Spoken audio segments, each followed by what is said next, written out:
আসসালামু আলাইকুম।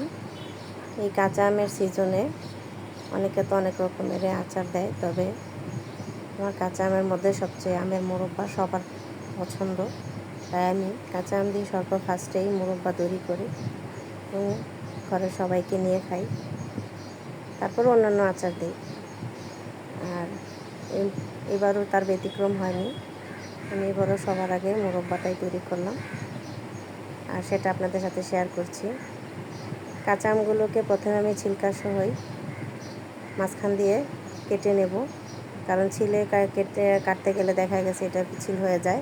সেজন্য ছিলকা সহ প্রথমে কেটে তারপরে এগুলোকে ছিলকা ছাড়িয়ে নেবেন। আর আমার আমগুলো একটু বড় বড় ছিল, তাই আমি এগুলোকে একটা আমকে 4 টুকরো করে নিলাম। এগুলো প্রথমে কেটে ভালোভাবে ওয়াশ করে তারপর আমি এগুলোকে কাঁটা চামচ দিয়ে কেচে নিলাম। আপনারা দেখছেন কীভাবে আমি কেচেছিলাম। একটা কাঁটা চামচ দিয়ে এটাকে আটকিয়ে নিয়েছি এবং অন্যটাকে দিয়ে কেটেছি, তাতে হাতে লাগার ভয় থাকে না।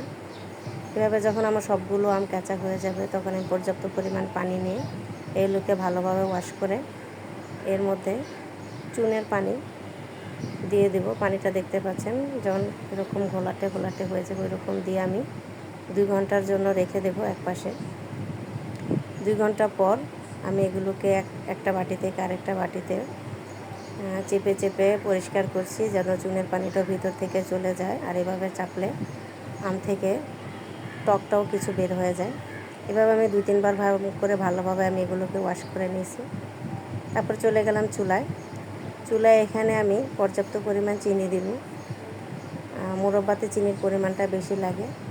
আপনারা চেষ্টা করবেন আমটা যে পরিমাণে নিয়েছেন সেই পরিমাণে চিনিটা ব্যবহার করতে।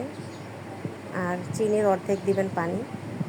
যেমন হাফ কেজি যদি আপনারা চিনি নেন তাহলে 1 পোয়া পানি দিয়ে দিবেন।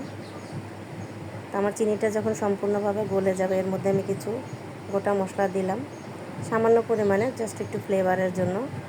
এখানে 2টো তেজপাতা, 2টো লং, 2টো এলাচ এবং 2টো দারচিনি দিছি। এবং আমার চিনিগুলো সম্পূর্ণ পানির সাথে মেল্ট হয়ে যাওয়ার পর আমি আমগুলোকে দিয়ে দেব।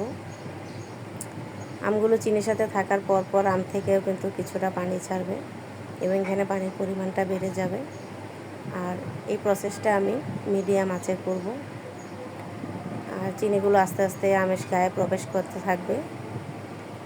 আর দেখতে পাচ্ছেন আমার আমগুলোর মধ্যে কিন্তু পানি ছেড়ে দিছে এবং আমগুলো মোটামুটি সিদ্ধ হয়ে গেছে, কিন্তু একটা আমও কিন্তু গলেনি। শুধু এই যে চুনের পানিতে ভিজিয়ে রাখার কারণে আমগুলো এরকম গলে গলে যাবে না, একবারে সুন্দর রসালো হয়ে যাবে।